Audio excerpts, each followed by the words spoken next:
মই এই কথাটো কৈছো কংগ্ৰেছে সৰকাৰ বনাব খুজিলে আপাৰ আসামত কাম কৰিব লাগিব বৰাকবেলিত কাম কৰিব লাগিব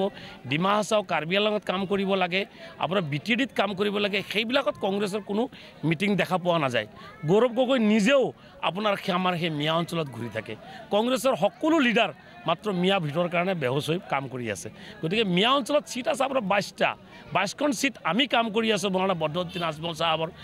দলে কাম কৰি আছে আমি ইয়াতে জিকিম তেখেতসকলে ইয়াতে কষ্ট কৰি মিছা মিছা সময়টো নষ্ট নকৰি আপাৰ আসামৰ ফালে বিভিন্ন অঞ্চলত কাম কৰক মই এইটো কথা কৈছোঁ আৰু বিশেষকৈ যেনেকৈ ইহঁতে মিয়া অঞ্চলত ঘূৰি আছে সেইকাৰণে কৈছোঁ যে কংগ্ৰেছটোৱে বৰ্তমান মিয়া পাৰ্টিৰ নিচিনা হৈ গৈছে মিয়া পাৰ্টি বুলি ক'ব পাৰি এইকাৰণে ক'ব পাৰি দৰং জিলাৰ 3খন সমষ্টি চিপাঝাৰ সমষ্টি আছে আপোনাৰ মঙলদৈ সমষ্টি তাতে কাম নকৰে আপোনাৰ কংগ্ৰেছে যিমান কাম কৰে দলকা সমষ্টিত মিয়া অঞ্চলত কাম কৰে সেইকাৰণে কৈছোঁ যে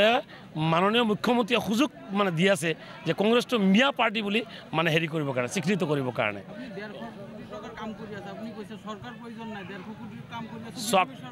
কথাটো হৈছে চৰকাৰৰ কথাটো হৈছে তেখেতসকলে ক'ব খোজে যে মিয়া চিটকেইটা লৈ কিনে চৰকাৰ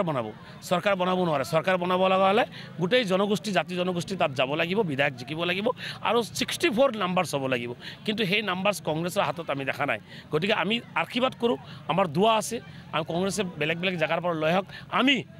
ইউডিএফে এই আপোনাৰ 22খন সিট যদি আমি পাই যাওঁ আমি চৰকাৰ বনোৱাৰ ক্ষেত্ৰত আমি কোনোদিন বিজেপিক সাম্প্ৰদায়িক বিজেপিক ছাপোৰ্ট নকৰোঁ আমি কংগ্ৰেছকে ছাপোৰ্ট কৰিম অসুবিধা কি আছে তেখেতসকলে আগতে যাকচোন সেই অঞ্চলত চৰকাৰ বনাবলৈ কষ্ট কৰিব লাগে কষ্ট কৰা নাই